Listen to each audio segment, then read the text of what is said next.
Калкыбыз негизинен айыл чарбасы менен алектенген өлкөдө болгондуктан малды сапаттуу тоют менен камсыздоо маанилүү маселелердин бири. Бүгүнкү күндө сапаттуу тоют катары чыктуу тоют саналат. Адистердин айтуусунда чыктуу тоют жеген мал бат семирет, сүттүүлүгү жогорулайт, иммунитети артат, малкана жыттанбайт жана эти да даамдуу болот. Чыктуу тоютту пайдалануу менен дыйкан 4 эсе пайдалууга болот. Жакында Чүй болусунун Ысык Ата районунда өткөн чыктуу тоют даярдоонун ыкмалары жана анын жыйынтыктары боюнча семинарда бул маселе кеңири сөз болду. Алсак, Кыргызстан сүт палатасынын төрагасы Нурбек Жыргалбаев бир топ жылдан бери чыктуу тоют даярдап, мал асырап, сүт өндүрүп, өзүнүн мол тажрыйбасын дыйкандарга сунуштап келе жатат. Айтымында чыктуу тоют менен жөнөкөй чөп жеген малдын айырмасы чоң.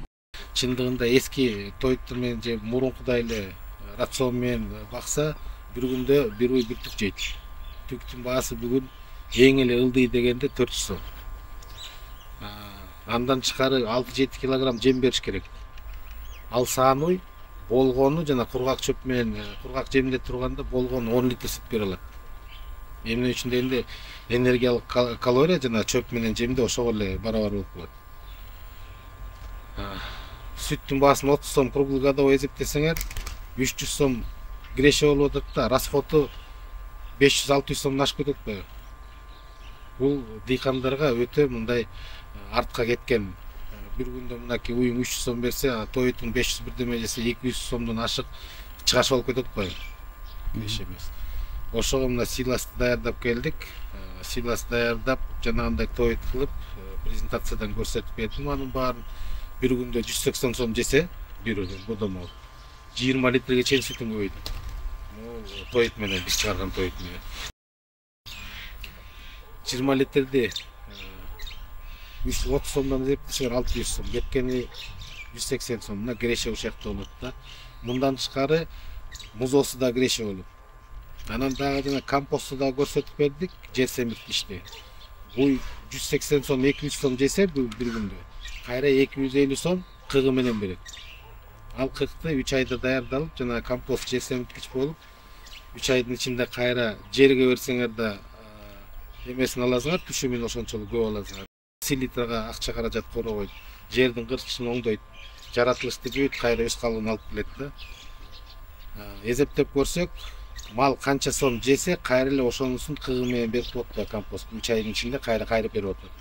Ошондо сүт менен эттин грешеси, эт менен сүт таза грешеге кирип калат го. Мына ушундай мал асыроодогу греше менен чыгашайын ийне жибине чейин эсептеп чыккан чарбагер көпчүлүктү буга көндүрүү үчүн бул багытта өкмөттүк деңгээлде аракеттер болсо, Жети облусунун дыйкандары чыктуу тоюттун артыкчылыктары тууралуу маалымат алса, өлкөбүз үчүн эң сонун экономикалык натыйжа болорун айтат. Семинарга Нарын, Чүй, Ысык Көл, Жалал Абад облустарынан дыйкан чарбасынын өкүлдөрү келишкен. Айыл чарба иштеринин сапатын жакшыртуу максатында айтылган органикалык жер семирткич болгон компост боюнча, чыктуу тоют даярдоо боюнча сунуштар, учурдун орчундуу маселеси катары бааланып, семинардын ар бир катышуучусу колдоого аларлык деп баалашты. Ушул жакшы бир информация алдык. Дыйканчылардын баары бүгүн өз суроолорун берип, болгон ойлорун баарын айтып кетишти. Бул семинар биринчи жолу өткөн жок. Мен ушул семинарга экинчи жолу катышып атам. Былтыр да ушул Ысык Ата району боюнча келип катыштык эле.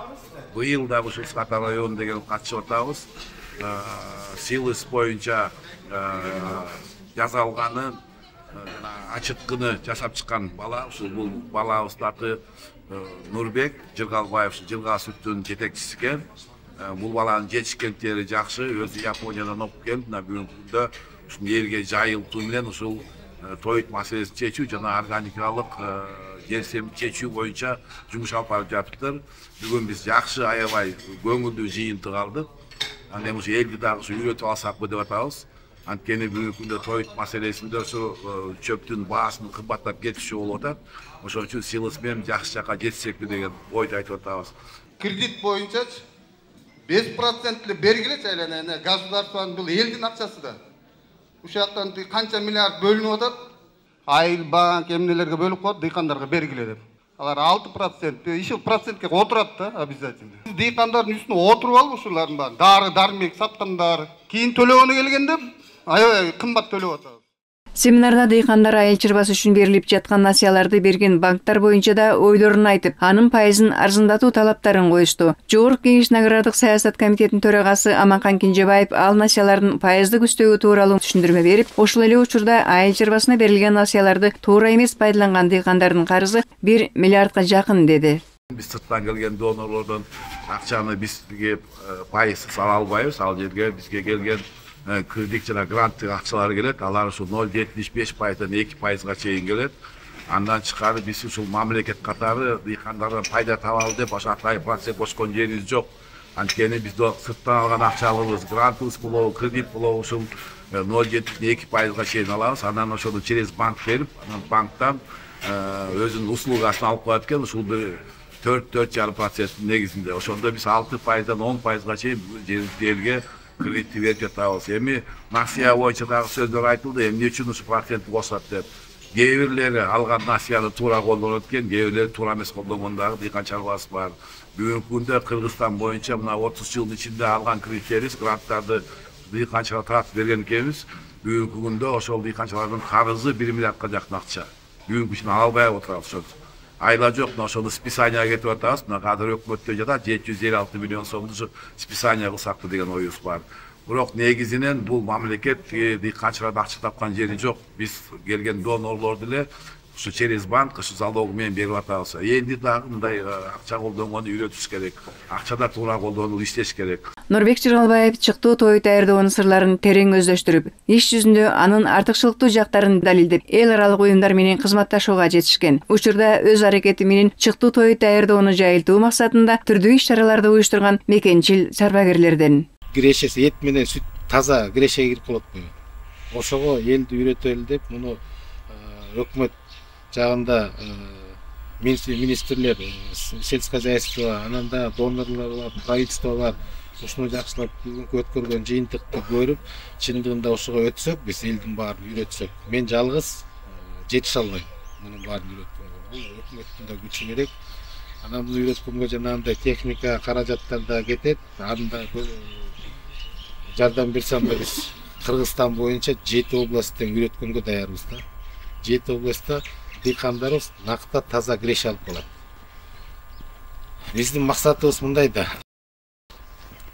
Кайсы мамлекет болбосун, бүт баары мал чарба менен дыйканчылык бул дотационный, любой мамлекетте да, мындайча айтканда. Бүгүнкү күндө бул мал кармаган, эт багытында, сүт багытында кармаган чоң бизнеске айланып. Мындай 1 сом коротсоң, 2-3 сом үстүнө таза греш алып атат. Бүгүнкү баа менен бүгүнкү рыночный баа, эттик болобу, сүттүк болобу, тойтук болобу, ошону эзептеп келип, бүгүн акей 1 сом коротсоң, 3 сом, 4 сом. Эгерде фермерлер өзлөрү үйүндө жасаса, анда грешеси 6-7 эсе көбөйөт да грешеси. 80% бизде Кыргызстанда элибиздин баары бүт баары мал кармайт. Бизде жана баалуу кагаздар жок да. Мындайча айтканда, чет мамлекетте баалуу кагыздарды акция алып кармап, аны кайра сатып эметип окат кылат экен. Бизде андай жок баалуу кагаздар. Бизде кыргыздарда мал. Мал грешеге бергенден кийин бул биздики жанагындай баалуу кагаз акция сыяктуу болуп калат. 80% элибиз байыса, мен ойлоп атам, мамлекетибизде да тынч болот. Мамлекетибизде бай болот, өнүгүп баштайт. Фермер байыгандан кийин, дыйкандар байыганда эмне кылат? Балдарын окутат, билим берет. Билим деген бул Кыргызстандын эң чоң фундаменти ушакта да. Ал жана жогорку окууларга контрагын төлөп, балдарын окутат. Карапайым элдин арасында канча акылдуу балдар бар. Дыйкандардын бул семинарына Жогорку Кеңештин депутаттары катышып, азыркы экологиялык шартта малды үзгүлтүксүз тоют менен камсыздоого багытталган жаңы ыкма катары чыктуу тоюттун мааниси чоң экенин белгилеп, мындай демилгелерди колдой тургандарын билдиришти. Депутат Мирлан Самый Кожо фермерлерге шарт түзүү мамлекеттик саясаттын артыкчылыктуу багыты болушу керектигин айтып, мындай семинарды өлкөнүн бардык аймактарында улантуу зарылчылыгына токтолду. Биз айыл чарба багытына ылайыкташкан мамлекетпиз. Ошол мезгилде бүгүнкү күндө жаратылыштагы өзгөрүүлөр болуп атат, туурабы?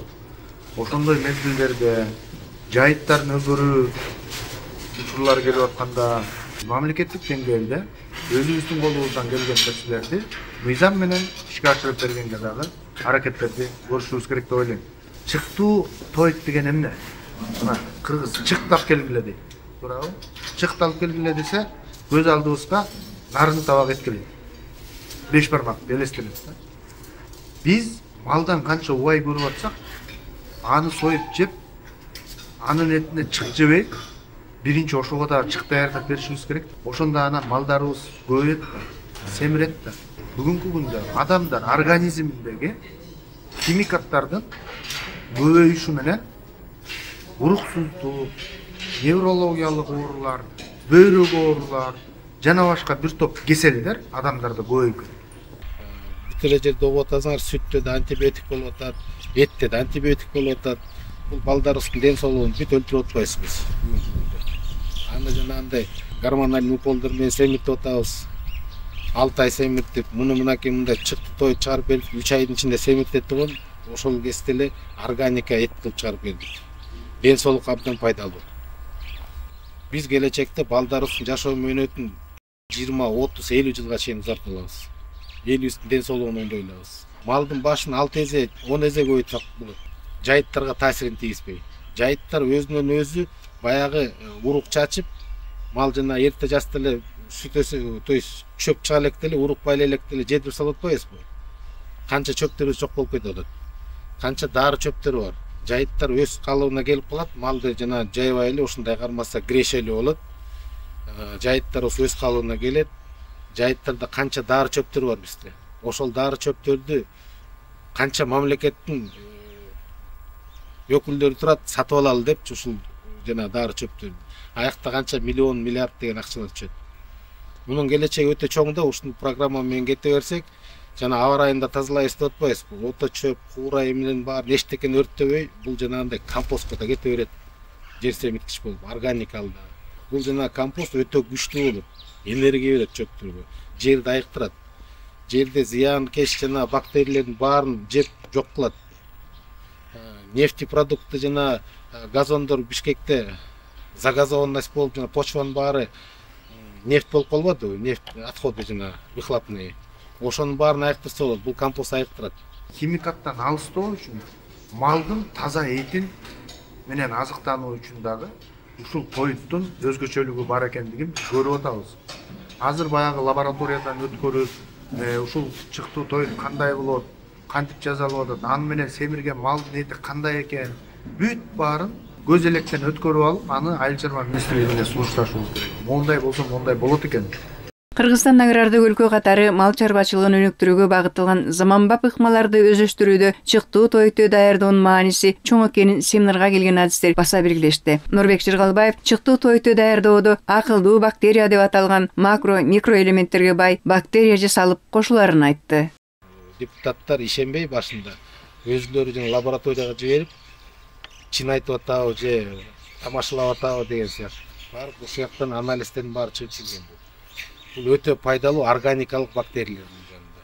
Муну тоютка кошкондо бул среда обитания деп коет да, 1 тоннага 5 литр бактерия кошуп атабыз. Бул 1 миллиграммдын ичинде, миллилитрдин ичинде 5,3 миллиард бактерия бар. Вот ошону элестетип көрдүм. Лабораториядан өткөн мунун баары бизде эмес. Ошол көбөйүп туруп, жана 5 литрди 1 тонна тоютка бергенде, бул 1,5-2 айдын ичинде бүт жананын баарын көбөйүп ичинде өтө высококалорийный тоют болуп калат. Биз бодомалга 25 кило тоют берсек, это 2 кило жем, 2 кило чөп же саман, 4 кило болуп атабы. Чоңго 20-21 кило сыйлаш берсек, ошонун ичинде жана макро микроэлементтер, минерал менен витаминдери жетиштүү 10 килога чейин сиңирип алат өзүнө. Ушул сыйлаштын ичинде ушунчалык обогащенный бактериялер бар. Бүт бар пайдалуу. Мурун традиционный илгеркидей бакса 6 айдын ичинде араң барып туруп эттенип жанагындай даамына келсе, азыр аны 3 айга чейин кыскартты. Бул эмнени айтат? Бул ушул тоюттун өтө күчтүү кубаттуулугун айтат. Саан уйлардагы мынакей 10 литр берип аткан 20 литрге чейин сүтүн көбөйтүп. Максатыбыз негизи ушул элдин ден соолугун чындоо, анан элге киреше берип, жаратылышты өз калыбына келтириш керекпиз.